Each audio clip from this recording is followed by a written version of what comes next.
We didn't have anybody sign up from the public, so we'll go ahead and have Commissioner Sullivan, if he would, offer our invocation. Father, we thank you for this beautiful day that you've given us, Father. We thank you for the blessings that you bestow on us, Lord. We thank you for this great county that we live in. I pray that you would continue to bless our school system, bless our teachers, bless our police and EMS personnel, Lord, those that protect and take care of us, Lord, and teach us. I pray, Father, that as we conduct your business tonight, that you would give us all wisdom. I pray that you would meet our needs where we're at, forgive us where we fail you, Lord, in Jesus' name. Amen. Okay, before we have the approval of the agenda, I'd like to insert one item. We have Mr. Joe Ray here of SOS for students. He has a presentation, and I'd like to make that. Talk now? Okay. Number 11B, after presentation by David Lowell. So, do I have a motion for the approval of the agenda? So moved. Second? Second. Okay. All those in favor, say aye. Aye. Those against? Okay. Approval of the minutes, a motion? So moved. Second? Second. Those in favor? Aye. I'm going to abstain because I I'll wasn't abstain. part of the committee last month. Well, nobody does. You want it? Oh, that's right. Yeah, okay. I'll abstain too. Yeah, okay, yeah. Okay, so we'll move on to the election of the chairman and the vice chairman. I'll open the floor up for nominations for chairman. We'll do that I first. nominate Bob Brown. Mr. Chair, I'd like to nominate Mr. Jared Becker this year. Okay, so we have two. Any other nominations? Okay. So, those wanting to elect myself, say aye. Well, let's just do a roll call vote. Yeah. Okay. Commissioner Brown? Yes, aye. What does that mean? Commissioner Rogers? We're voting for Brown? Yeah. You just say who Brown you're or voting Becker? for. Yeah, just say Brown Brown or or Becker? Becker. Brown. Becker. Commissioner Becker? Becker? Commissioner Bergdorf? Brown. Commissioner Lambert? Becker. Commissioner Schmidt? That Brown. I heard Becker. We have to go back to the tape. I heard the replay.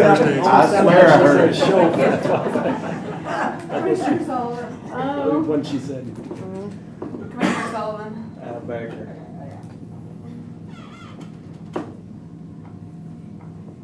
4 for Brown, 3 for Becker. Okay, do we have nominations for vice chairman?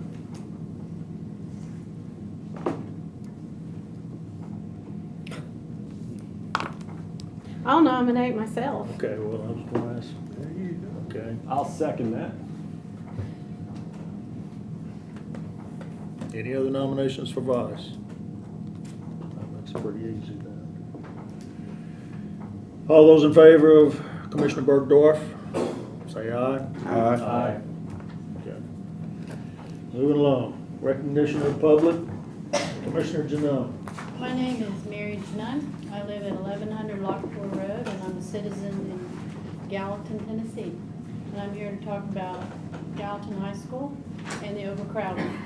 I am aware that the school is at capacity, and unfortunately the city of Gallatin is adding more and more students to the situation in the future.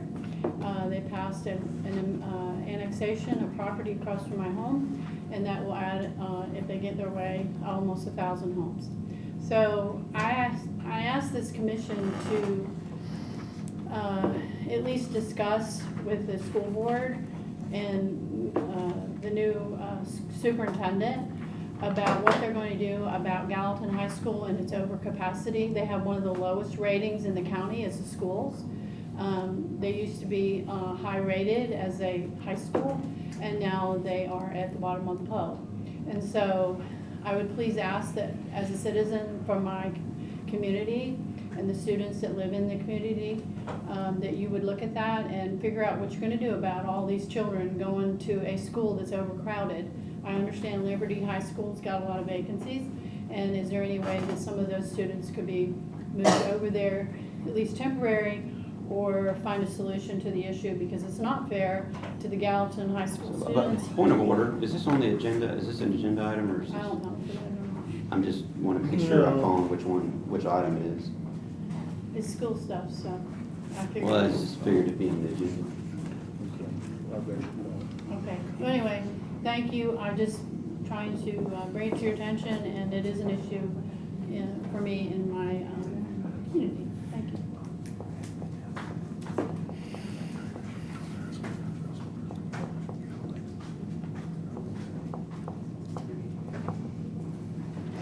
Okay, I have no report. Mr. Mayor, do you have a report? No report, Chairman. Mr. Director, do you? Yes, I emailed you, and I need to check to see if we got all the new committee members, but I emailed y'all the 20-day numbers for the county. You'll see our enrollment is down about 200 students from last year. If you did not receive that, I'll be happy to email you those numbers. I can send it to Commissioner Brown and let him resend it and share it. Did you send that? So we got one? No, I sent it last week, I think. I'll resend it. Yeah. Mr. Hyde, I included you in that too, because you'd asked me Oh, they earlier. not did. Okay, I don't know. okay. It came. If nothing else, I'll print it out and bring it next time. That's it. That's it. Yes, sir. What are you trying to say? Okay, we have no old business. We do have new business, presentation by Mr. Lawing, our financial director. Thank you, Mr. Chairman. I was asked by the chairman to, I guess, present on the school department's fund balance. So what I've actually got on your table should be the presentation. If we start on page 2, and I want to start with some of the very simple stuff, which a lot of it's going to be repetitive, or you already know. But the first thing, just to point out that what we're looking at is first is a fund, and I believe everybody at this table probably knows what a fund is. It's a self-balancing group of accounts, your assets, liabilities, equities, revenues, and expenditures. But you do have to have at least that understanding. And something I'm going to mention that we're not mentioning right there is something called a sub-fund. It's not for external reporting, but it's just like a fund, and it's important because the schools present several of their things as sub-funds when they do budgets. So when I start talking about it, I'll try to separate those the way it'll make sense. The first thing is the section out of the 2022 fiscal year audit, which is the first one. And to kind of give you context, this is the school department. It has governmental funds, and you've all seen that there's 3 governmental funds they have, and I didn't put it on here, but they actually have an insurance fund, which works just like the county, collects premiums to pay the employees' insurance. I don't think it's pertinent to the discussion, but just to be completely upfront with you. The 3 funds, the first one you see there is an internal school fund, which I don't think to discuss their fund balance really needs to be discussed, because it's the money down at the schools to pay things such as supplies, cost, the activity funds. The second one over there is the school federal projects going from right to left. It's basically flow through. The majority of anything in there is actually $1 million loan from the GPS for cash flows. The very bottom, which I have squared off in red, is actually all the reserves for the general purpose school fund, which is made up of 112 million some odd dollars. But it's broken into various sections, which are very important. If you look at the first section, you know it's non-spendable items, which would be things such as inventory and prepaids. Prepaid things would be such as prepaid insurance premiums, prepaid warranty, something you prepaid in advance. So that money is not available for expenditures. It's something they've already spent.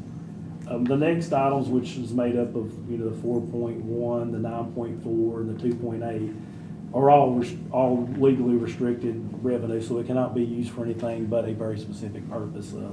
For instance, you're restricted for operational non-instructional services. The majority of that would probably be your cafeteria funds. because it's a sub-fund. The next one is committed for education, and I'll actually discuss that later. Committed for education is amounts that the highest authority for that particular entity, which would be the school board, has designated for a particular purpose. Anything they can designate, they can undesignate in most instances. And the last one is, just like our county general fund, it's your unassigned fund balance. If you go to the second page, it's just your later notes, what I went over the difference between unassigned, which is available for any purpose, versus assigned, which is basically an intent. All the assigned amounts for the school department is actually purchase orders or encumbrances, which are basically unfulfilled purchase orders or contracts, so they're not available for spending anyway either. So if you go back to page 3, that kind of helps you break down what is available in the school fund and kind of what's in there right now. If you look at the very top, there's two things. There's the budgetary fund, what you have available budgetary fund balance and non-budgetary. The first thing that would come off would be the encumbrances, which are the POs, which are not available for expenditure because they're issued POs and or contracts. And of their fund balance for fiscal year 22, which was the last one closed, out of the $112 million, it's about $2.7 million of their funds. And if you look at the second graph, as you can tell, from 2011 to 2022, the majority of the changes in fund balances is under two categories, committed and unassigned. But a couple of things to think about for your unassigned fund balance or your fund balance period, you do need them for a couple of purposes. One is for cash flows, and 2 is unknown emergencies, or 3 for revenue shortfalls. So you've always got to think you do want to have a minimum amount of fund balance. Yes, sir. I just noticed right here, 2016, there were, prior to that, there were no committed funds. There's been some changes in GAAP and the way they show things, and like the majority of their commitment right now, and it's required, it has to be shown either as assigned or as committed, is for the difference between revenue and expenditures in their budget. In other words, the amount of budgeted fund balance they're showing to use. It has to be at least showed as assigned, but the school board shown as, which they've got a right to, shown as committed. And we'll go to the next page. So that's what makes up the majority of the committed funds. That is correct. It did not show up before that year in the audit report. But if you go back to the next page, it gives for 2022, it will give you a breakdown of what is in the committed funds or the amounts assigned back by the Board of Education. If you look down there, the 40 point some odd million or 40.8, the 7,000 and the 182, those are all the amounts that were necessary to balance their next year's budget. So that means out of their fund balance, that's where I'm on page number 4 at the top. I'll probably need to slow down. Moving too slow, too fast. Okay, on page 4, if we look at the top, that's what the chairman was asking about, the $56 million worth of assigned in 2022. I'm not sorry, assigned, but committed fund balance of 22. It's made up of really two things, and I know it shows 4, but the 40.8, the 7,000, and the 182,000 is the amount they used of budgeted fund balance for 2023 fiscal year, the next fiscal year. They're required by GAAP, if their budget was approved, which it was, they'll put that as assigned, or if committed by the Board of Education as committed, which they did do. The other 15 million, yes, sir. Sure. So on the 40.8 to balance the general purpose, but is that my understanding right, that so to balance their budget, they're using $40 million out of the reserve? But that year, there was a large discussion for 23 about the amount of fund balance to use. There was several $1 million for capital projects to finish Liberty Creek, and I believe it was, make sure, White House, was that, not White House, but was it White House? And, yeah, White House Intermediate. Right, yes, sir. White House Intermediate and to finish Liberty Creek. So generally, if you look, and we'll go back there and I can show you the trend of the amount of fund balance used on a later page, but that was a higher year, and it's higher than 24, and it's higher than previous years because I had quite a bit of capital projects in there. So it wasn't recurring? They do use a recurring percentage, but just like in the county's fund, we balance a certain amount of fund balance each year, their budget a certain amount each year, because one thing you do have to remember, your appropriations is the maximum amount you can spend, so every year you're gonna have a certain amount of those appropriations turned back in. So that's gonna make up a large portion of that, especially in a budget their size. Thank you. But looking at those, if you go down here on the table toward the bottom, kind of look at the patterns of what they do have available. A couple of things to point out is if you start from the table anywhere from the top to the bottom, the non-spendable is things that's basically already spent, such as prepayments or inventory. Then you come down to the next category, which is about $16 million. That's restricted. You know, large portions of your cafeteria. It would be things such as revenue sources that have to be used for a particular purpose that hasn't been spent yet, so they're restricted on their use by a couple of things. One, grantors, contracts, or it could be the enabling legislation that actually created the revenue, or it could be the Constitution, but it wouldn't be in the third case. So those restricted are very restricted funds in the school. Basically can't use them for whatever they want to. They're restricted to a very particular purpose. The next one's the committed, which we've discussed is predominantly the amount used to balance their budget, and it's $15 million that the Board of Education allocated into committed. And talking to the director of schools, my understanding is they put that back for, I believe, future capitals, more than likely what that's used for. So they're putting back a certain portion they're planning to use in the future for capital improvements predominantly, was my understanding. And then you go down to the assigned. The assigned amount is actually for purchase orders. So they've already issued purchase orders and contracts, so they can't really use that for their expenditure. So it brings you down to the $36.7 million, which is the remaining unassigned fund balance, which means there's no real commitment on it other than it has to be used for a allowable education purpose. To talk about the size and the 36, if you go to the next page, we actually have the county's fund balance policy for our unassigned fund balance.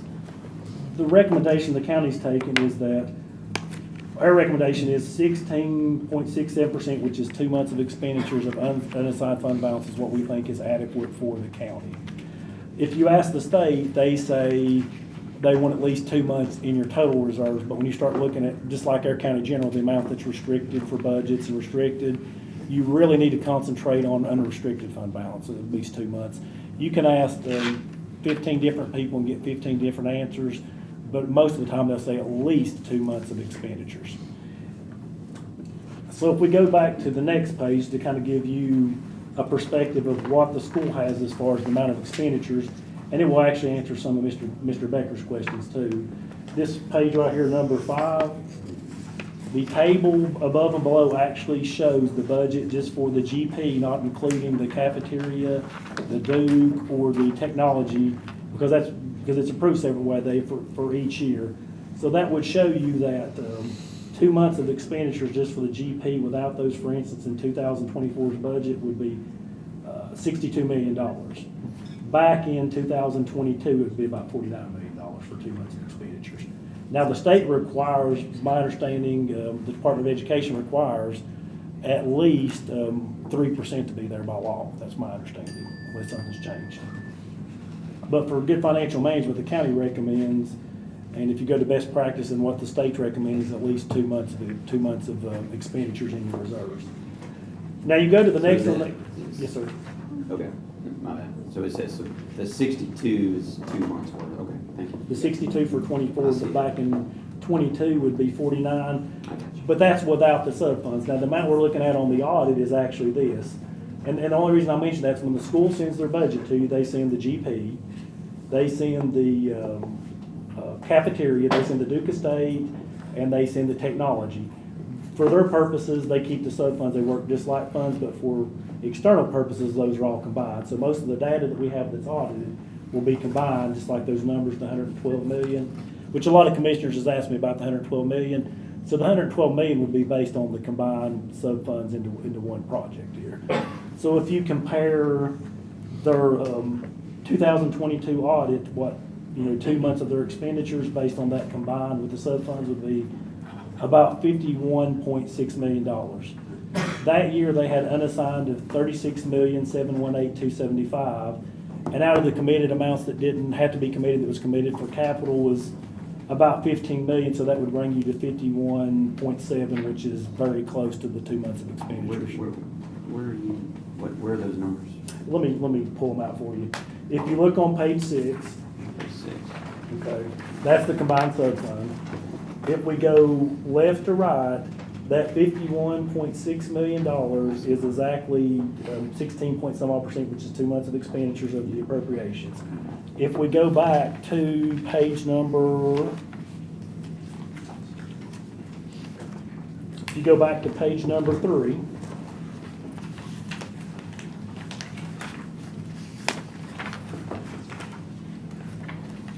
and you look at their fund balance, unassigned that year, for that combined fund was 36.7 some odd million dollars.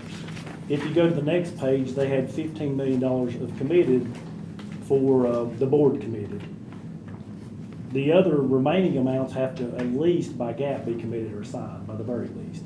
So the 15 million was done by the board for future capital, so if you added those two together, it would bring you somewhere close to 2 months of expenditures unassigned.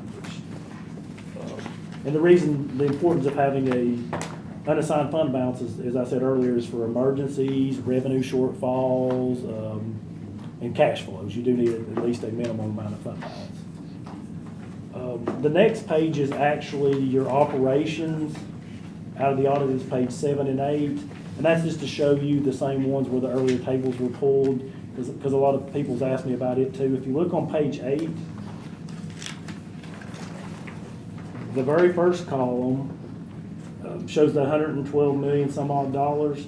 If you go across, the $2.7 million is that same amount that's assigned minus offer fund balance to show the budgetary of the $109 million.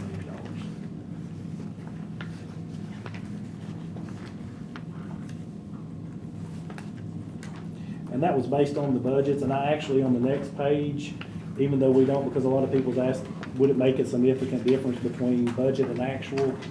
So if you went by actual, it would still be for $47 million, and it wouldn't make a significant difference on the percentages of a minimum percentage of recommended fund balance. And then on the last page, which I think is useful to look at, is there's a large table there, and it has a lot of percentages. And what it shows, the first percentage group, it says as a percentage of appropriations, it shows the non-spendable, restricted, committed, unassigned, and total fund balance as the percentage of your appropriations at the top. And then right below that, it shows it as a percentage of expenditures for each one of those years. That way, it kind of gives you an idea of where your percentages are lying. So for instance, if you look as a percentage of appropriations for 2022, which is the one you're looking at, their total fund balance was 36.1% of their appropriations, but if you look at their unassigned, it was 11.8. If you look at the commitment, it was 18%.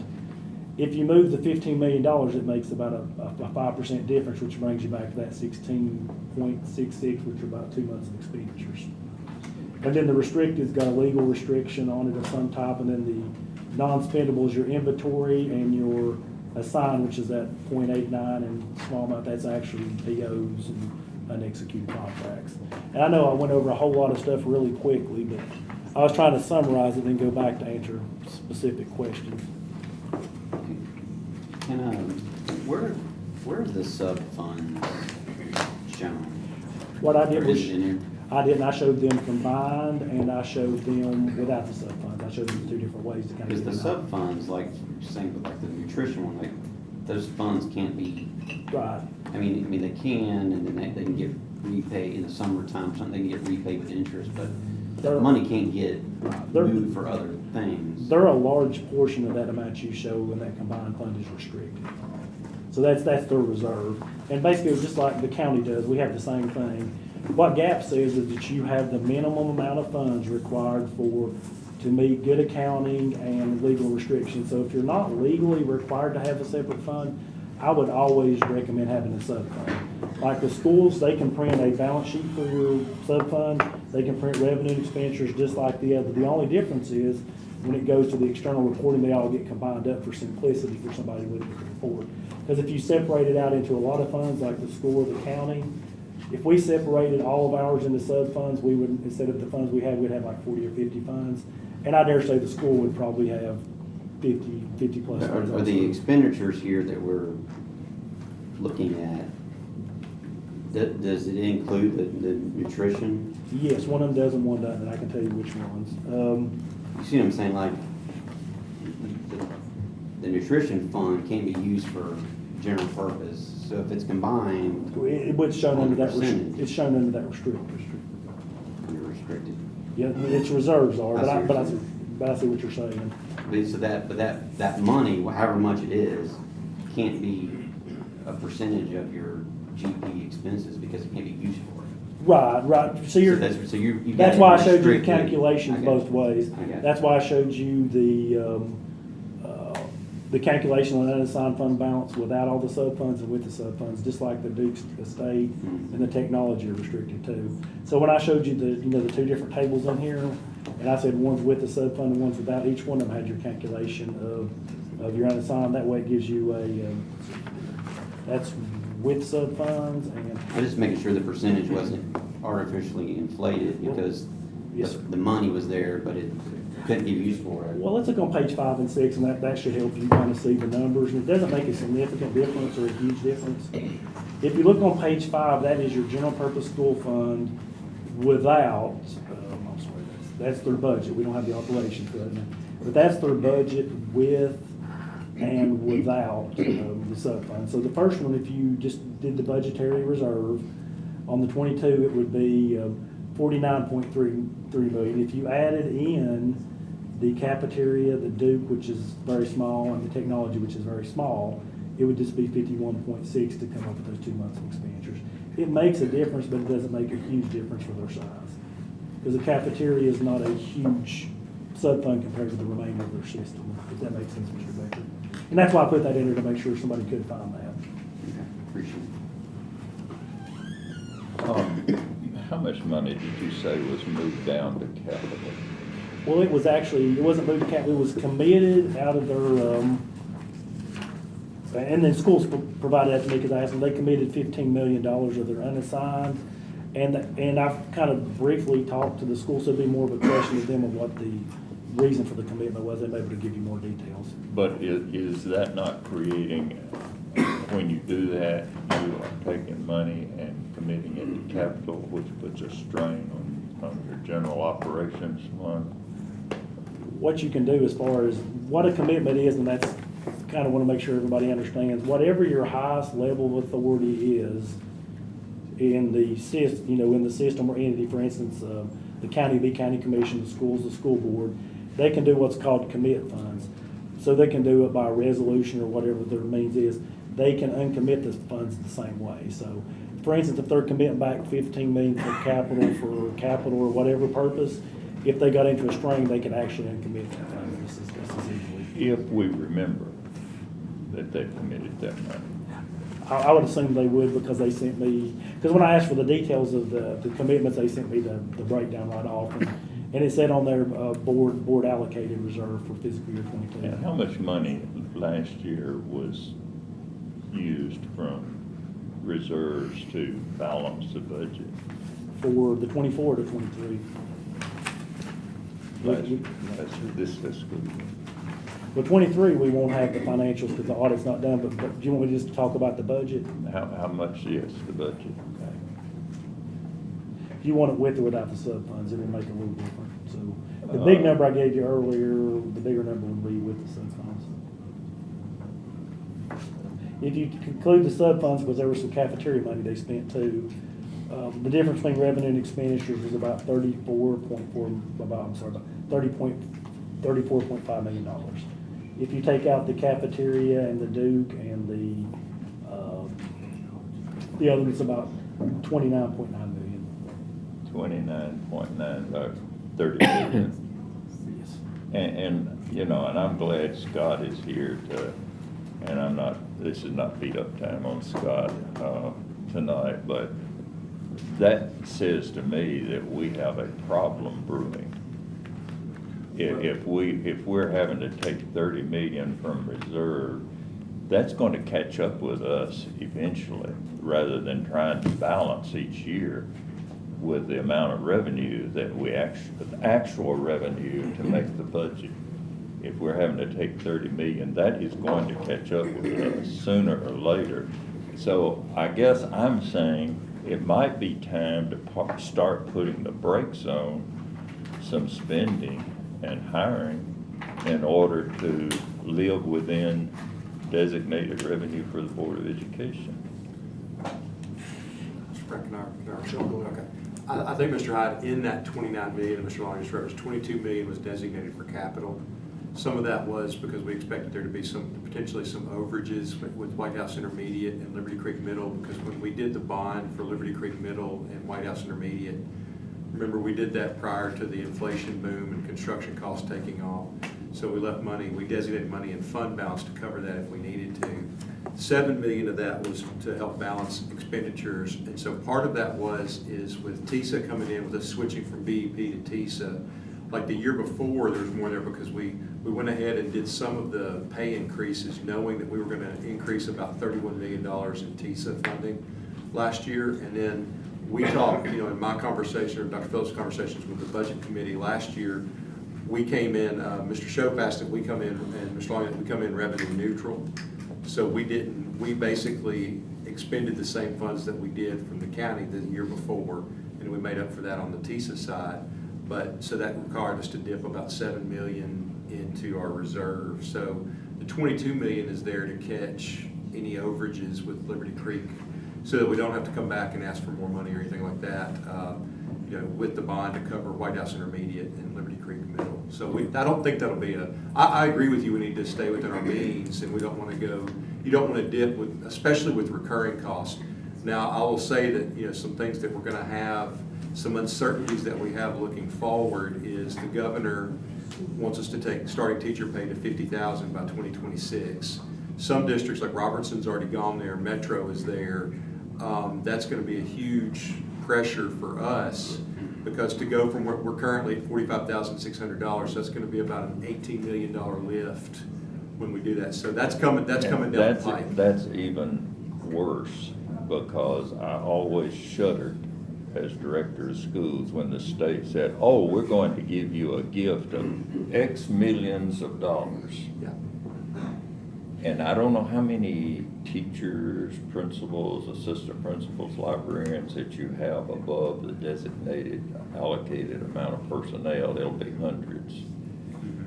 We make that up locally. The state will only, the money they are giving is only for the amount of people they designate. So all these people that we've hired locally, we're going to be paying every bit of what we're paying everyone else. Legally, we have to.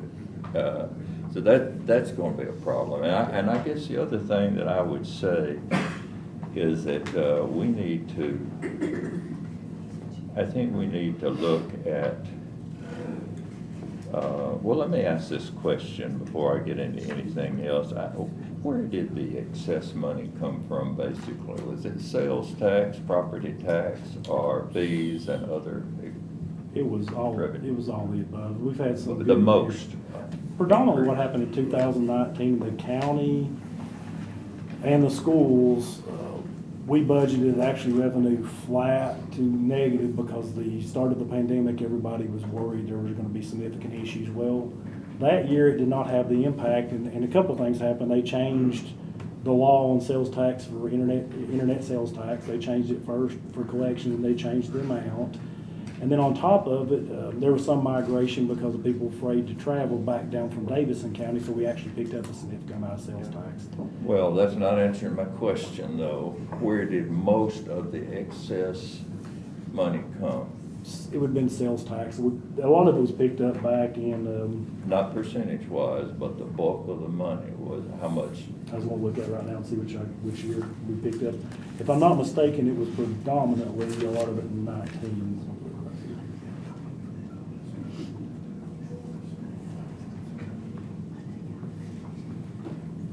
It started in 19, but it basically started in 19 because of that, but it's continued somewhat into 20. When I say roughly 19, it's actually 20. It started in 20 and we picked it up the last couple of years. Because everybody's expecting the recession to hit, so we've been pretty conservative on revenues, but we picked up a lot of extra. A lot of your extras came from sales tax, and it's because How much in property tax? property tax, I think we've been averaging probably somewhere around 1% more than we budget. I'd have to go back and pull those numbers, Mr. Hyde. But the predominant percentage in dollars or excess are coming from sales tax. And a lot of it roots back to, we've got some growth, but also the change in the internet sales tax law brought in a lot more than anybody anticipated. And then after they put the law in, they came back and lowered the dollar threshold for reporting, which made it go up more.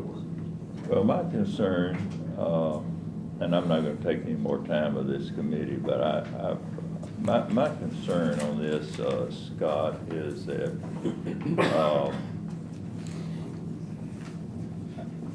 I think that the people have been overtaxed. I think we're getting more property tax in than we're spending. I know we are getting more property tax in than we're spending. And you can show me all the figures you want to. I know that we are. And to me, when I look at the people in my district, now I live in a very blue-collar district. Well, you know where I live, and well, there are some nice homes there, but for the most part, I see people struggling. I see mom and dad both working. I see a lot of hardships going on. And to me, and this sounds harsh, but it's almost sinful to tax people beyond what we need. And I think we did a couple of taxes that way. That's my opinion, for whatever it's worth. May not be worth much, but I believe that if you were to put it to a vote with people in my district very supportive of education and the schools there in that community, but I believe if you put to a vote, do you want your property taxes increased? It would be a resounding no. I think right now, today, we need to start looking at ways of managing for the more difficult times, because we have enough excess funds now, and this is the problem typically with government. If we have excess funds, we think we have to spend it. And we don't have to spend it. We can save it for the hard times. And I think that's what we need to be doing right now, because we're not going to have this kind of money forever, and we need to be able to save that money to spend it. And everybody we hire, we're obligating money. And when we hire a person that is beyond what the state gives us, we're indebting ourselves. I don't think the people really realize how much that is hurting. In other words, if Sumner County is allocated 2,300 teachers by state funding, you know, if we have to hire 2,600, it will be 300 teachers that we have to fund entirely by Sumner County. That's all the state is paying. I just think we need to start looking at tightening our belt and doing some things to save ourselves for the future, because I see difficult times coming, and it will be very, very difficult for me to vote for a tax increase on my district. We'll wrap it up with you, Commissioner Baker. Just one comment. I'm not disagreeing with anything you said, Mr. Hyde. On the other hand, though, I could sit here and say, you know, me, the schools have been doing exactly what you just said you wanted them to do, and then now they're getting scrutinized because their fund balances, they're not spending the money, and so their fund balance has grown, and now we're here, you know, not only here, but everyone's asking questions, scrutinizing. No, they are spending the money. The reason we're doing all this stuff is because their fund balance got so high. So, So where did that money come one from? perspective would be, they're not spending the money, and now we're scrutinizing for not spending the money. So there's just one of the comments, we don't have to debate that. But the money came from my wallet, these people's wallets, your He wallet. just said sales tax. It may be Yes, excessive, came it from may be my wallet. excessive money. He But- said sales tax, And he didn't say also property tax. said property tax. He said Now, you 1%. can argue all you want to, but you live in a district different from mine. But that You doesn't- all that can doesn't matter. afford to Oh, do come on, what Mr. you Hyde. want. That's No, unfair. That's an absolute unfair truth. comment. My district is not your district. Well, I understand what you're saying, but that's an unfair assessment. It's not unfair. Well- It is a fact that we need to recognize that your district is not necessarily like every other district in this county. That has nothing to do with my point. My point is you're speculating, he brought data, and you're saying that you don't believe the data. I do not. Okay, so that's fine. So let's just ask him to show us what the data Well, is without he'll be speculating. back next month. Okay. He's here. This is just a preview. And- Okay, and- so, I can answer a few questions. She does show what years we did pick up the fund balance, if you want me to show you that, or the change in the amount of budgeted fund balance. Do you want me to point out those to you, or? I'm not sure if that was a question or not earlier from Mr. Hyde. On the fund balances usages, if it's went up or I down. think you were mistaken from from what I was asking. You were trying to tell me what percentage increase was revenue over what was projected. Yes, sir. And sales tax, that's what you were saying, and Yes, that's sir. not what I was saying. Okay. I wanted to know what the projected need of the school system was versus how much property tax we got to support those needs.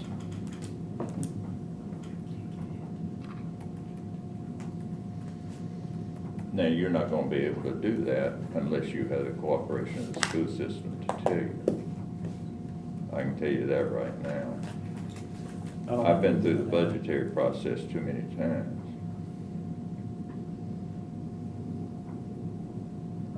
I'm shutting up and not saying anything else. I've probably said too much tonight, but this is something that I see that's going to affect us in a few years down the road. And it's gonna come back to haunt us because we're not preparing for those tough times when this money runs out, and it's going to run out the way we're spending.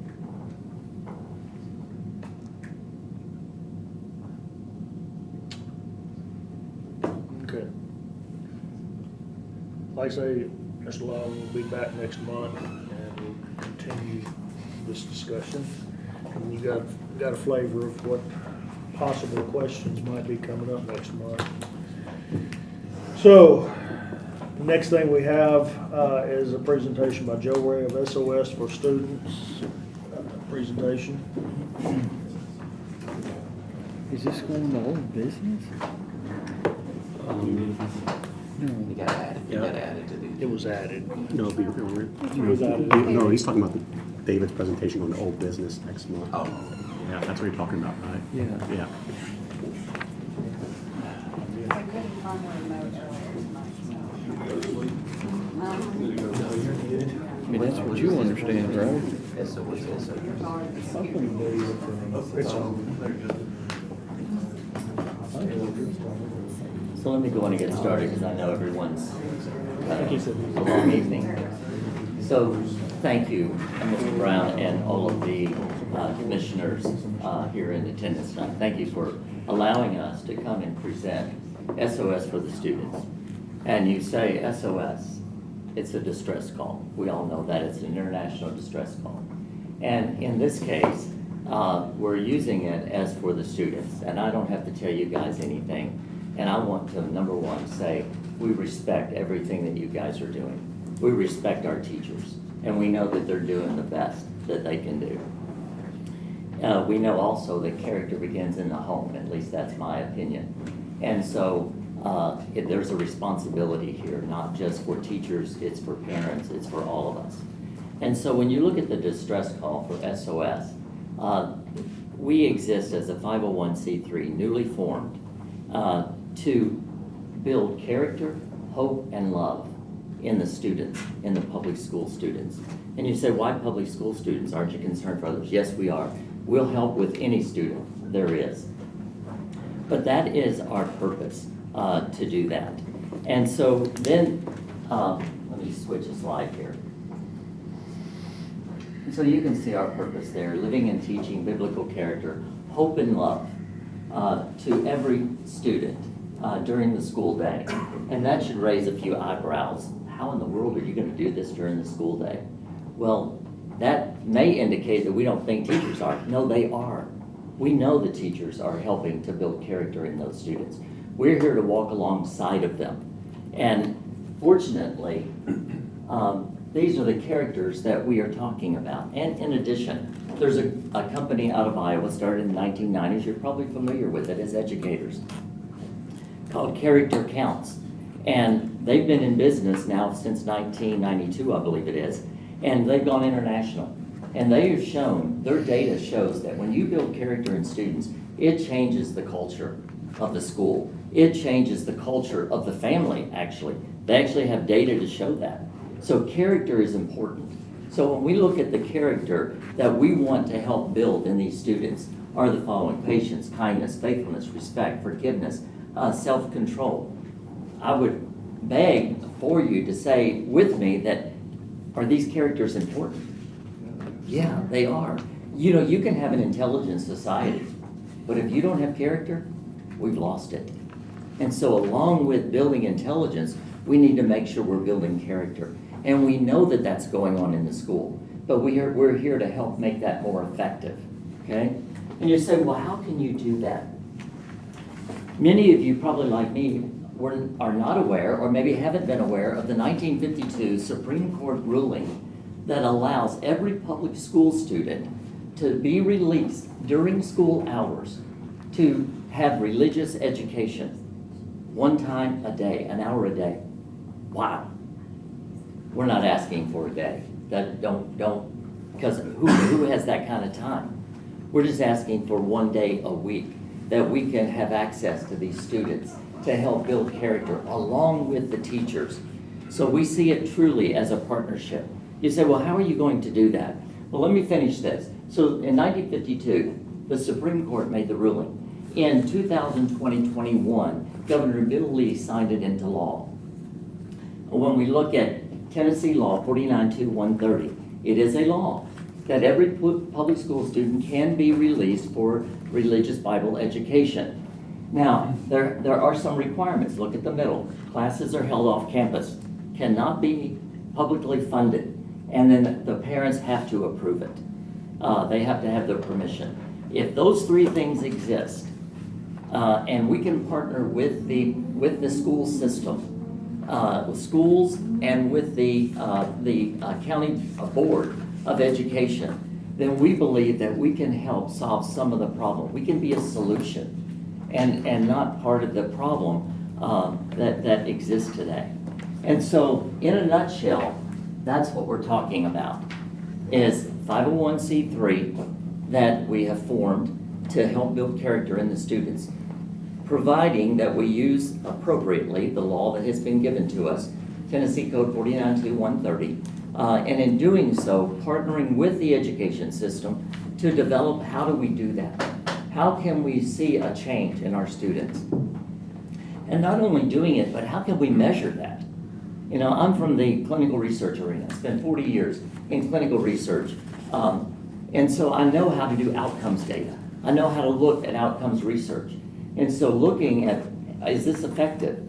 And so what we'd like to do is to work with Scott and the Board of Education to say, hey, how can we partner together? And so, questions? Just a thought, of course, 1954 Brown versus Board of Education kind of blew this out of the water when we had the ability to pray in school. And Sumner County, I know, because I was a student in Sumner County, did this up through the late 70s. To me, as a former principal, retired 6 years, but still know enough to be just a little bit dangerous. With the state and what they're pushing out, we don't have the time, the school system doesn't have the time during the school day to do this. It would definitely have to be an after-school program, number one. And number two, quite frankly, to me, this is an at-home parent problem that continues to get worse every decade. So we've got to get the parents involved, whether that's after school or whatever. But I'd love to see the Board of Education, who has this jurisdiction, really look into this. But I would think it would have to be an after-school. There's no time during the school day for anything other than what the state requires and what they're testing, in my opinion. Yeah, no, and thank you for bringing that up, because that is the challenge. However, where this has been implemented across the country, and in Knox County just adopted it as well, and Humphreys County and other counties that here in Tennessee, we've worked with the school to say, how do we do this? Why? Not because it's another program, because it's a program that changes lives. Where character counts has been implemented, and don't let me confuse you, I'm not talking about RTBE, I'm talking about the program Character Counts, but teaching the same character. Where that has been implemented, proficiency scores go up, attendance goes up. When you look at the outcomes, you can't deny it. Now, the thing is, how do we do it? How do we partner together? Well, where it has been done in other counties, what they've been able to do is sit down with the principal, with the administrators, and say, okay, when in the school day can we do this? Can we do it during lunch? Can we do it during lunch and recess? Can we use that time to be able to build character in the students? Because bottom line, that's what it's about. It's not about anything else other than building character. I appreciate the presentation and so forth. I'm confused. This is my first time on this committee tonight, so I apologize. I'm not familiar with the background. Like what? I'm not even sure what you're asking. I don't know what you're asking for. Like why you're even here. Yeah, I'm not asking for anything. What I'm here for is to inform you. Okay? So we are a 501c3 organization just formed called SOS for the Students. Why did we form? Because the law allows us to exist to help the students build character. The law What says, do you want from us? Like, I apologize. I'm just trying to figure out what. Sure. Is there something that? Bob, I'll let you It's not anything that we are doing as far as that goes. This is a presentation to show what is possible if allowed. So have you presented this to the school No, board? like I So say, we are working with Scott to talk. Yes. Mr. Brown, if I could- Yeah, I think, I think it was, we talked at a White House chamber event or something, I think. maybe Yes. About 6 months ago, so it was before I was director, and then I think in July. So basically where we are right now is we've sent the information they shared with us to our attorney. They've got a great organization. You know, when you write a school board policy, you got to think about how it affects everything so that we make sure that as we set this up, you know, I mean, just I think what Mr. Sullivan said, you know, some of my concerns are is what are we opening up in terms of letting kids go off campus for different activities and things like that. The law's pretty tightly wound. We're gonna be able to get there, but it's just we want to make sure, you know, when you write a school board policy, you got to be really thorough and make sure that you've got it covering all the bases to protect the kids first and foremost. And I think they've got you know, our interactions have been really positive. And we just got some, you know, like everything else, we got some hoops to jump through, and I think we'll get there. And let me assure you, even though it's the law, we want to work together. We want it to be positive for everyone. And again, the character counts data shows that the classroom atmosphere changes. When you teach kids character, and like you said, it should be done at home. I totally agree with you. Sadly, it's not. And so somebody's got to step in. And I know the teachers are doing the best they can do. You know, it's not that they're not doing it, but they can only do so much. And so, I mean, being a retired school teacher, believe me, a lot of those kids could have benefited from that down Metro where I was. I didn't know who in the world I was going to talk to whenever I called home, or what their last name was or anything. And I know a lot of these kids were not getting any kind of character education, any kind of moral values, that kind of stuff at home. So if it's possible, that's what we're looking at, possibility. yeah, and let me say this, even though this is a religious education, there's no denominational stuff here. It's character. We're using the Bible as our textbook, but we're pulling out stories to demonstrate character. That's the whole goal. It's not teaching doctrine or anything like that. It's just, how do we have respect? You take the Good Samaritan. What can we learn from the Good Samaritan? And that's what the whole focus here is, okay? Other questions, or I know you're running short of time. It's my first night on this committee too, so and it might be a question for Dr. Langford, when you talk about meeting with the attorney.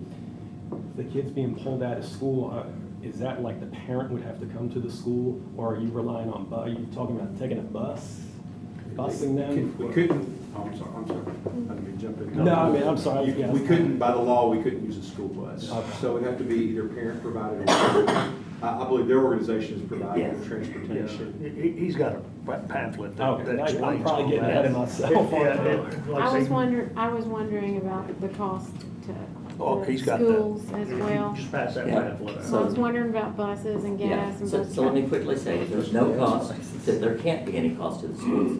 That's the stipulation. Right. It has to be privately funded. It is privately funded.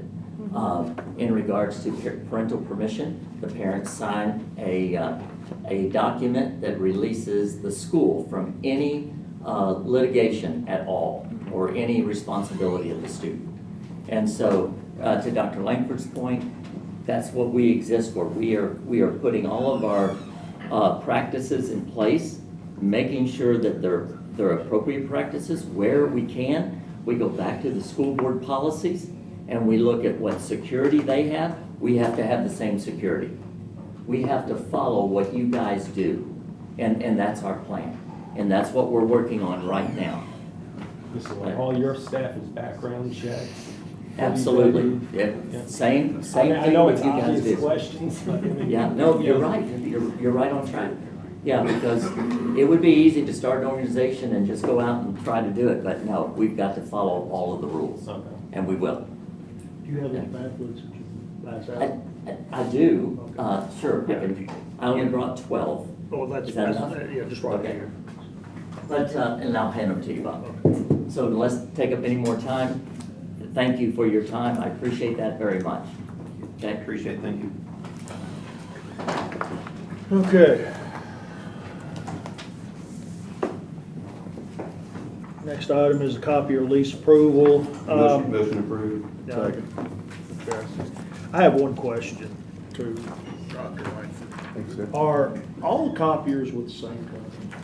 They're on a state contract, so, yeah, so that they, I don't know when they do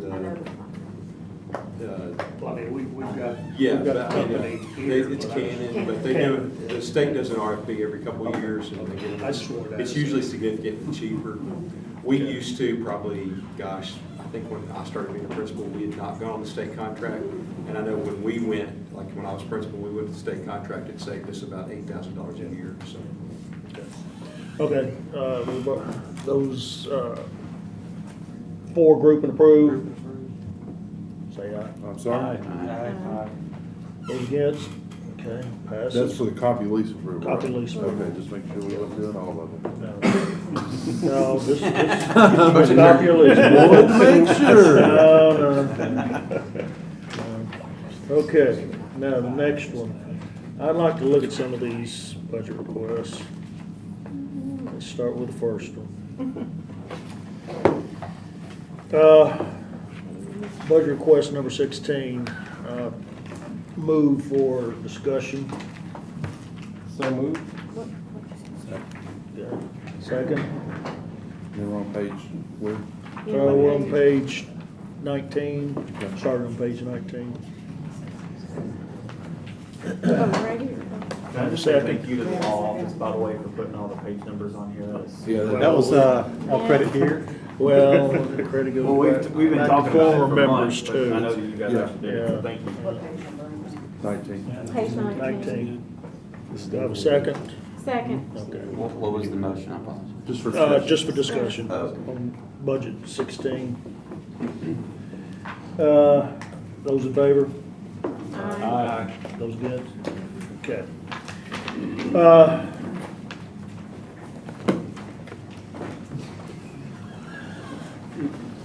I've got some questions here. Sure. Now, it says on here this for vocational instruction equipment, that's the total, 730. Right here.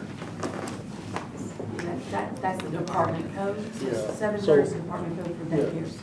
So, So we okay. try, we have a, David can attest, we have other segments besides the ones for the comptroller for management purposes. That is our segment so that we can workflow and better account for those funds. They're daycare funds with 730. Yeah, I realize the daycare, I just wondered why vocational instruction equipment.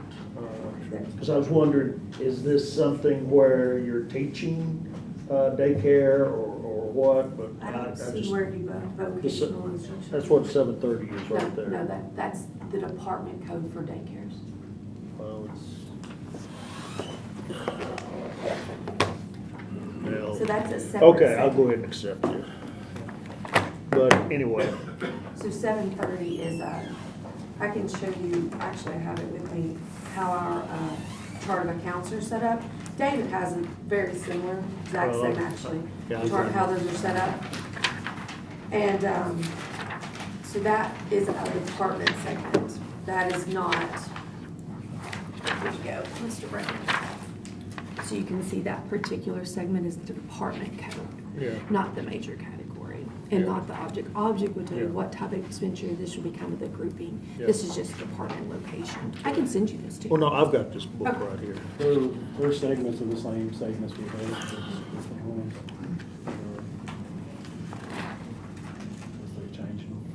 Yeah, Yeah, no, changing. So, okay, I mean, same structure. that's what I've got right there. Yeah, so that's the comptrollers, and so that's these, Mr. Brown. So those are, I just happen to have this. So these are line up with the comptrollers. So the 141 would be the fund. Yeah. This would be major category. And this section is the object code that you're looking at. So that this one would reference this part of our segment. So So what you're saying is for this. yeah, so if you would want to see exactly what you're looking at this, you would look at this last part of that stream, and you would look right there at the 799 part. Yeah. So if you wanted to reference Yeah, I would've this, got that. yeah, you could come over here and find it in you could find 799, and that would reference this Yeah, one. okay. Yeah. So the other thing that I just want to, it just says other capital outlay, other supplies, we've gotten vague again.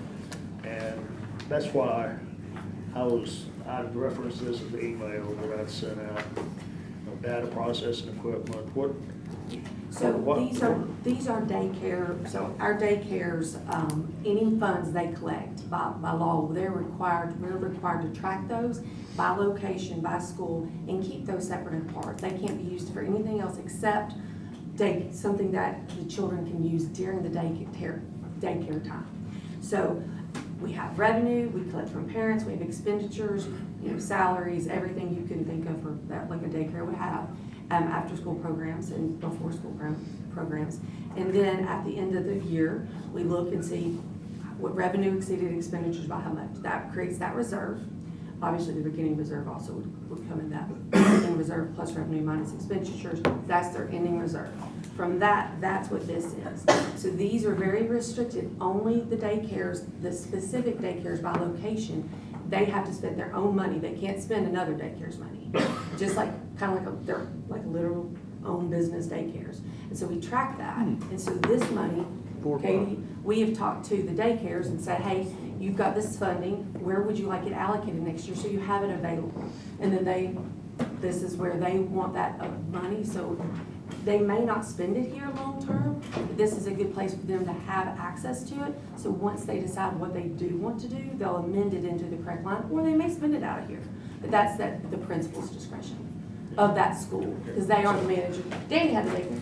So I think that, Yeah, it was great, wasn't it? Yeah. I think that I think, Mr. Brown, I don't know what words you meant, but the vagueness part is that this is allocating money into the lines so they can, like, they'll have to come back through when they purchase. Yeah. That's just to put the money into those lines. I just wondered, we got $10,000, $44,000, $40,000, $25,000. I just was wondering what they're buying, Yeah. so. Well, it would have been, we've tried, I'll say Mr. Brown's done a great job with this, trying to get the daycares to expend the money. Like, you want a certain amount of reserve to be able to cover, if you have an employee change, one employee could cost a lot more than the other based on retirement and all those different things. But, so you want some reserve funds, but then we try to not let those reserve funds get too big. We try to spend those down as quickly on stuff for the kids. So they asked them this year to put those into the categories where they thought they would spend, instead of just having a big lump sum reserve. So it's kind of a first or second attempt to try to get that money into the lines where they might be pulling money so that they can better track it. And I can see the money is spread around just about every elementary school except for Beach right here. Beach has got, I didn't know Beach had a high school there. They have a small program run through their CTE department. It's part of their. See, that's what I thought maybe this was. No, that, It just is at Beach is Beach. like that. Beach High School has Well, one. yeah, what I'm saying. Yeah. Because it, Yeah. vocational, Yeah. on the CTE program. Okay, anybody else have any questions? This is the one I learned a lot on last year. This is what I cut my teeth on. Okay. Learning about these daycares and the for-profit business that we're in. And it still amazes me, and I get it, and I know I'm gonna catch backlash again because of what I'm about to say. But it still amazes me, the location of these schools, and we're running at a $1.4 million profit. And then after we see the reserves that we just had, but we're having to remove reserves to make budgets, I have issues with this, because again, these people that are taking advantage of these programs are our blue-collared people who's trying to work and make a living. But when we look at this, we've got 130,000 set, we've got 81,000, 127. I mean, it goes on and on and on. Now, if I understand this right, what I used and learned last year, if the daycare can articulate, that's really what it comes down to, the use of a computer lab, they can use this money to buy computers, and it's a savings for the school board on that side. So,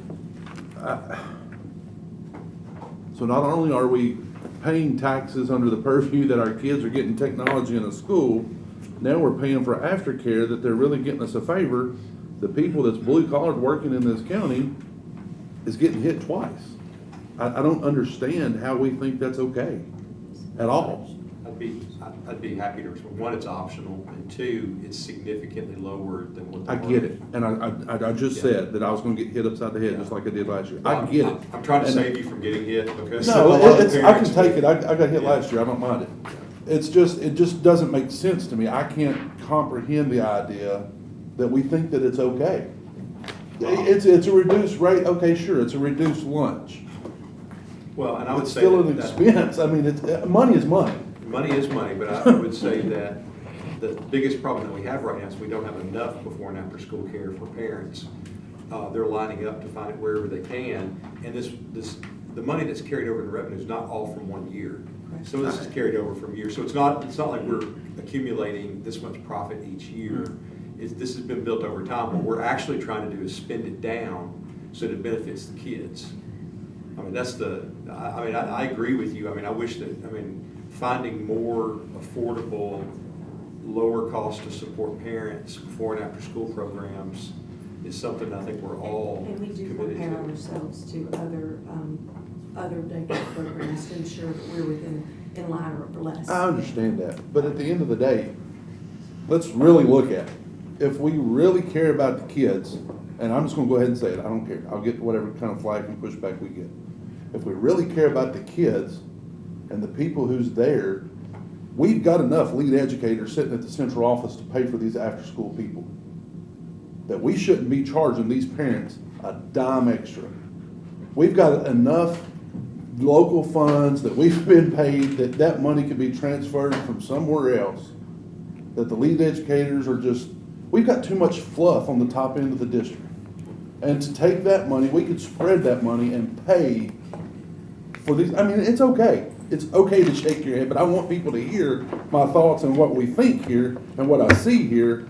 If the state, just like to Mr. Hyde's credit, if the state funds 600 teachers, that's a reasonable assumption that we can have 34 kids to 1 teacher ratio, and that's reasonable for them to teach. And these numbers aren't exact, I'm just using numbers. That's a reasonable expectation from the state. But we, at the Sumner County level, think we should have a 22 to 1 ratio. So then therefore, we're gonna have to pay more local teachers at a more cost payers to the citizens of Sumner County. Yeah. We could take that extra money and pay for aftercare for the people who's really crippled in this county and needs the help. Our classified teachers are teaching after school anyway in some of these programs. It'd be illegal. How's it illegal? How's it any different than that than what we've got now? I'm just telling you, it's illegal because you can't pay, you can do things for all kids. You could provide after-school care for all kids, but you couldn't pay for some to have it and not all. And that's my point. Right. We could take And the class ratios are not, it's not, the state doesn't allocate based on a 1 to 35 ratio.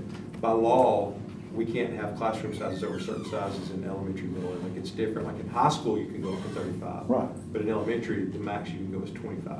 Right, but I'm saying, again, I said those numbers weren't accurate. I'm just saying that if the state sets it at 25, then the idea or the way it appears in Sumner County is we like to have it at 19. So then we've got extra teachers in the classroom or in the school system that may not be really needed, where we could take those extra non-allocated tax dollars from the state and we could pay for this and save our citizens 1.4 over so many years. You can't, we're pretty tight on our ratios. If you look at where we are, we try to manage that pretty tightly. But when you look at 52 locations, like for instance, if you have a larger elementary school like Station Camp Elementary, we can stick pretty tight to the averages.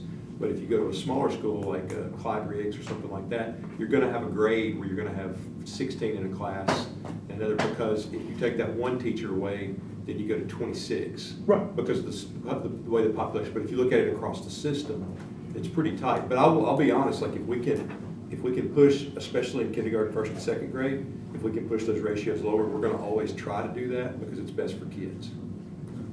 I just think there's more that could be done with this.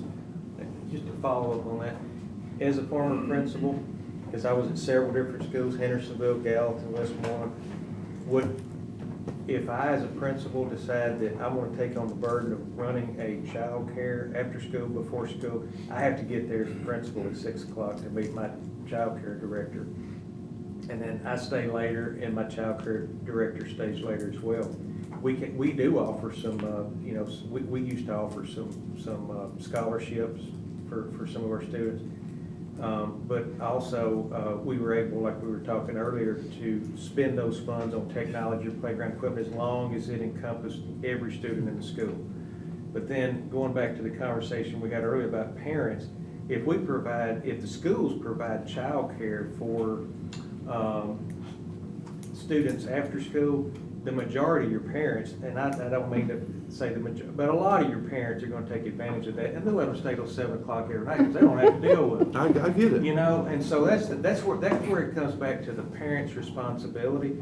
So we do offer that, but it's, a lot of schools will choose to let their the fund company with YMCA do it. They're a for-profit program, and they're getting the funds instead of me as a principal, because before we had the Duke grant and other things, I didn't have any technology. I opened the first STEM school in '08 in Sumner County.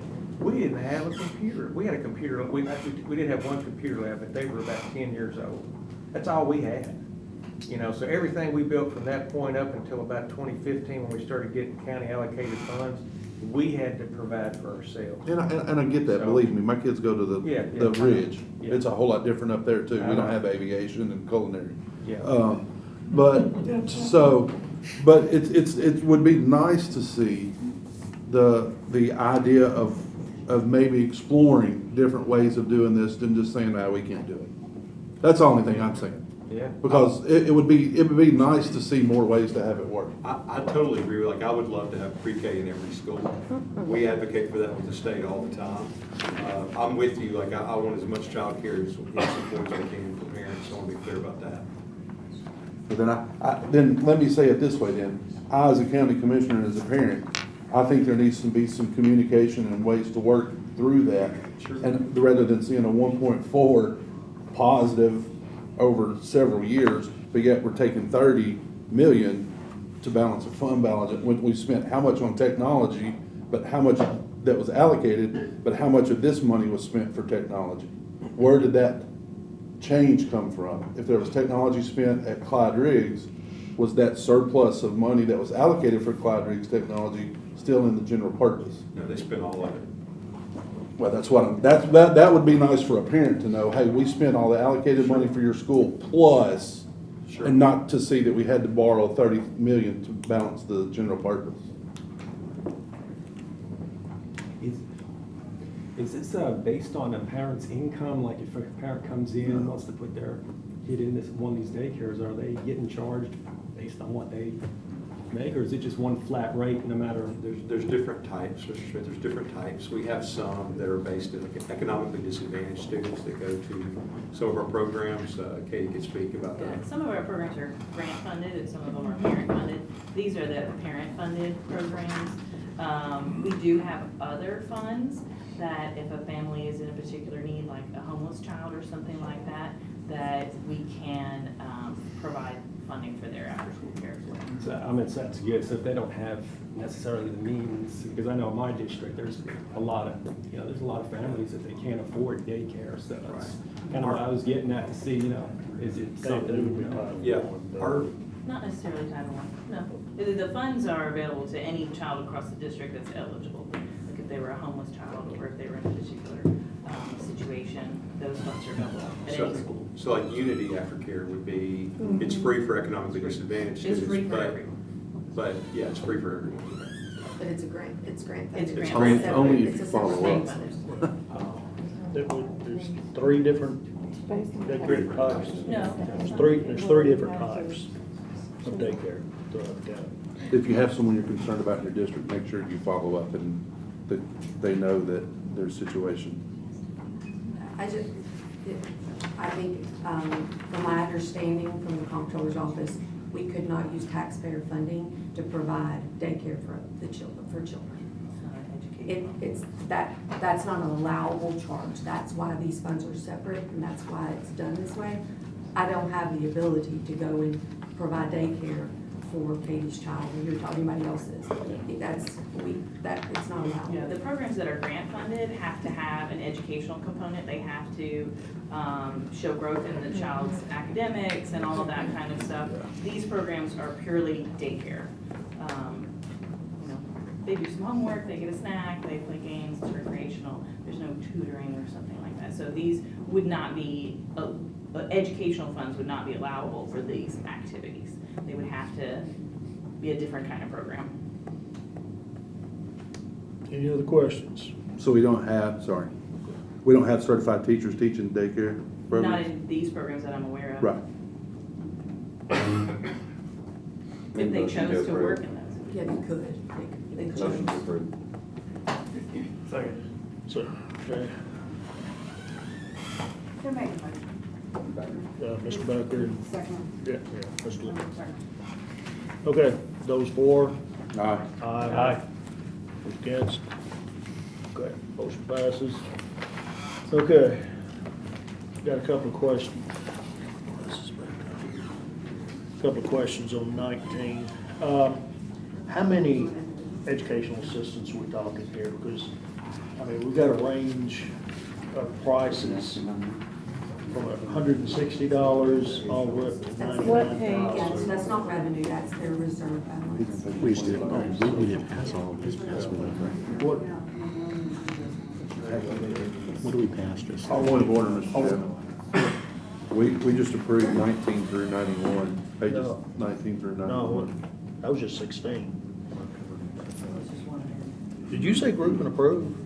Well, I was, It's all one. I made a motion to. I thought it was 16 was the only This one item. that I had the motion on the table for. But it's all one package. We That's can't what I- decide on. Well, I think Yeah, that would be the old seating. that's a legal question, I guess. Is it all one packet or can we It's take it gonna by have- budget amendments? Unless y'all separate them, yeah, that's gonna be voted on as one. Yeah, well, I just wanted to ask some questions, that's all. So, you said that as far as the educational assistance, this was, This is to help fund, this money is going back into the preschool programs to help fund educational assistance in there. So our preschool, our special ed preschool program typically have special education, but they also have typical peers. And so this is to help fund the typical peer.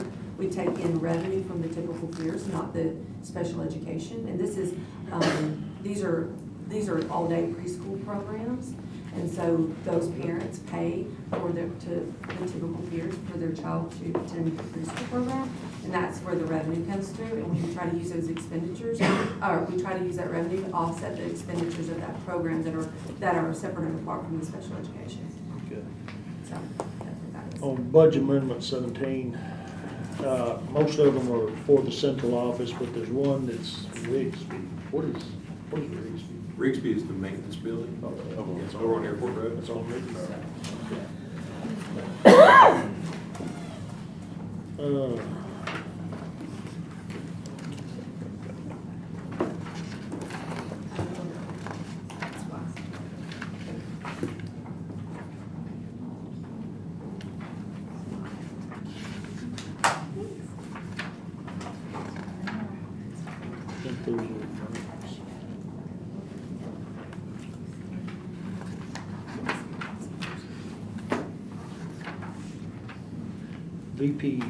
VPK state grant.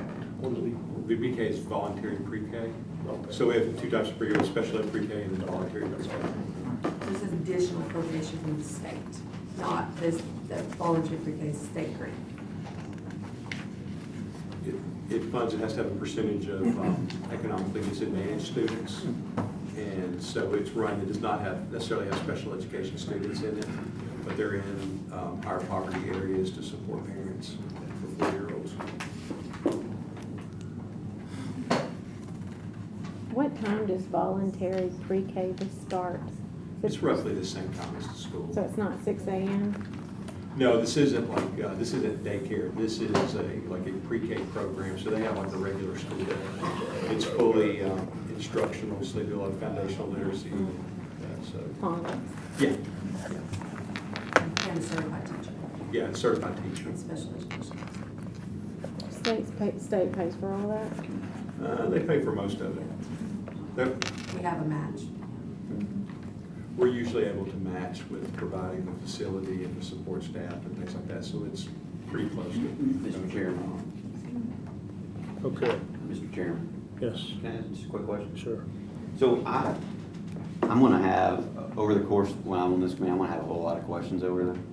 What's the best way of me making inquiries about whatever questions I have? I mean, I don't wanna bother you with. You can email to me and I'll get them out to the right people. Yeah. Usually probably Amanda, but I'm happy to, I'm happy to. I mean, because I mean, a lot of Sometimes this, it's a great name I have a for lot of the same questions that Yeah. Mr. Brown has. It just, you wanted to funnel through you? That's probably the best way, yeah.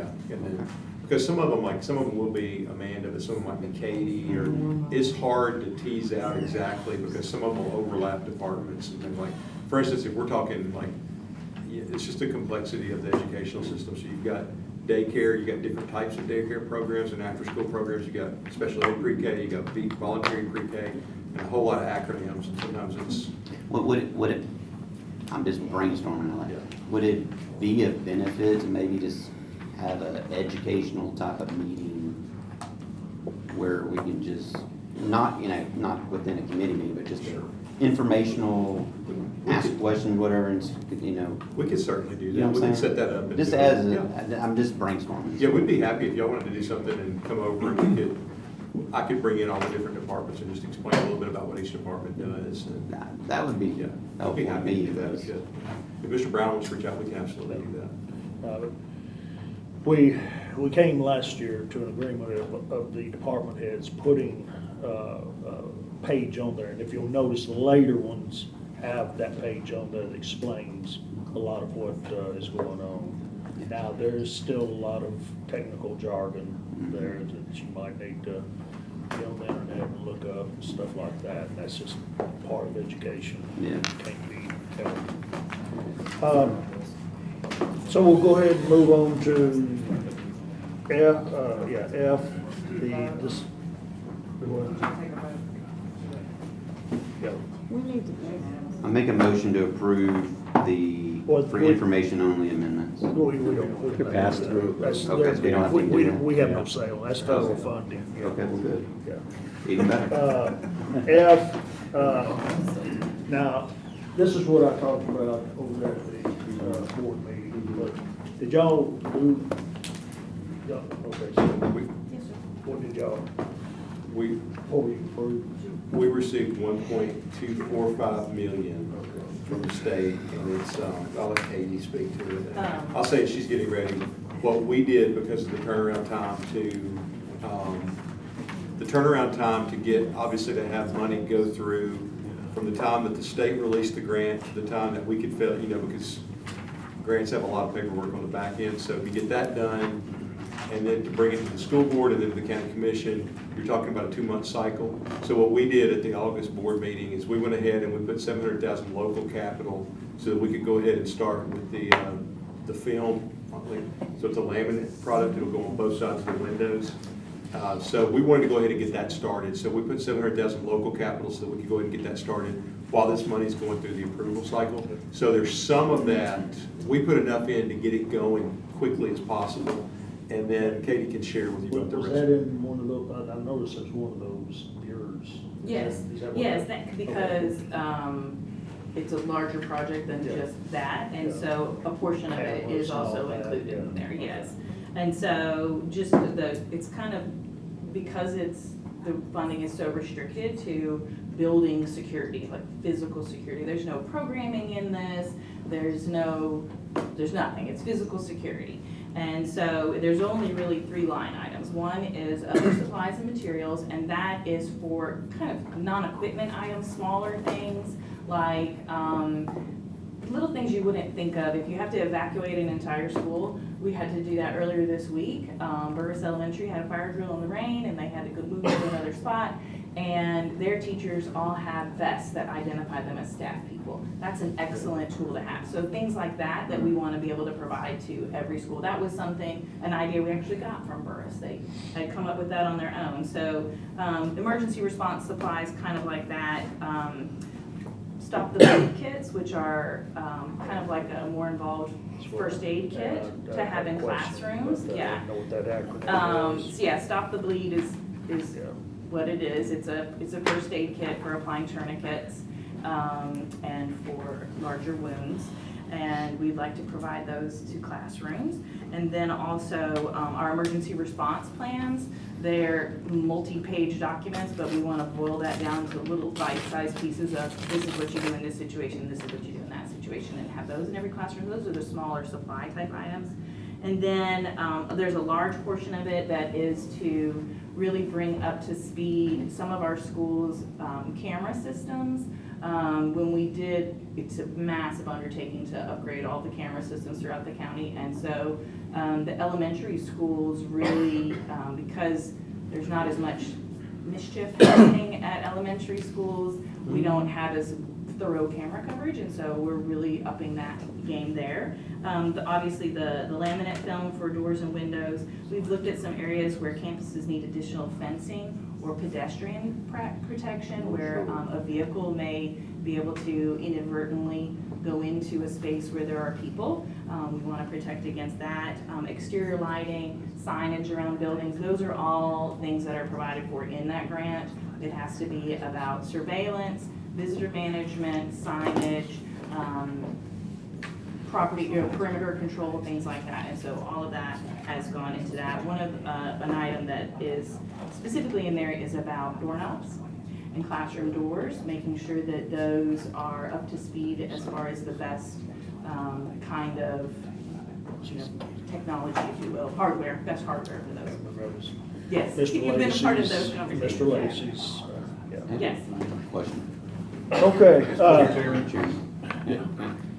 How much, if any, of the 1.2 plus the local 700 recurring? Zero? On theirs, it's zero. It's one time. Okay. Now, the 'Cause I know other some one. other counties are using for SROs and so forth. No, which turns that's into- a different grant. Okay. Sheriff's, that was what I was going to the Okay. next. Now, I checked with Representative Lambert and Garrett, and the $140 million for the Sheriff's Department is a new budget item. It is there in perpetuity. I want to make sure of that before I recommended that to the He budget sent me the committee. budget. It's something that we don't have to worry about. It's going to be there according That's to gonna be William there. Lambert, Wow. and, unless there's legislation that stops it. But this right here is zero, so that's. Yeah, this is one time. Okay, But- If you look at the back of your packet, Yeah. I've got the whole grant right there. Yeah, I skimmed through it. Yeah, there's a page, just a minute. But can I be clear? You said 1.2 plus 700,000, but you said we took 700,000 towards the 1.2. No, 700, we put $700,000 with the 1.24. So it's 1.9 million. It's 1 point, yeah, Okay, we I just wanted to. wanted to make sure I heard you Right, I thought correctly. it was coming back. Thank you, that's fine. The laminate, it takes 233, time. middle when I start. paragraph. Thank you. Do we need to vote on this or just? No, Okay. no, this was information. I wanted to just clarify that to everybody. That's good. Mr. Brown, there will be a forward-facing component of that grant, so that will be on the website. We can share that when it comes out, but where, if you have citizens that ask questions, like, we can't give specifics, because for instance, like the laminate, they set up at each school, because they put it on both sides of the window, it's a process, so we don't want to share what schools they're gonna be at, obviously, but we can share that, we're investing significantly in that laminate to address our needs for glass. Protect glass. It'd be nice to take out windows where they're not necessary for a floor too, So I but I can't know that's a motion to big adjourn. undertaking Motion adjourned? I just have a quick Second. question for Dr. Langford, if I may ask. Yes. I had a concern from a resident. She was a substitute teacher, and I don't know, I've not really gotten an answer yet, but when she would go in, she was afraid, like, if she wouldn't have keys, like, if there was an I second that. emergency. We address that. Oh, have you? So, like, if she's subbing at a school and there's an emergency, she's able to bring her students to another part of the Yeah, day. they now have a key. Oh, We did that this year. oh, good. Okay. Yeah, that was a. If she was like, I don't know what to do. Motion to adjourn. Second. Yeah. You've already got yours. That one. Folks, right here are the pamphlets for the SOS.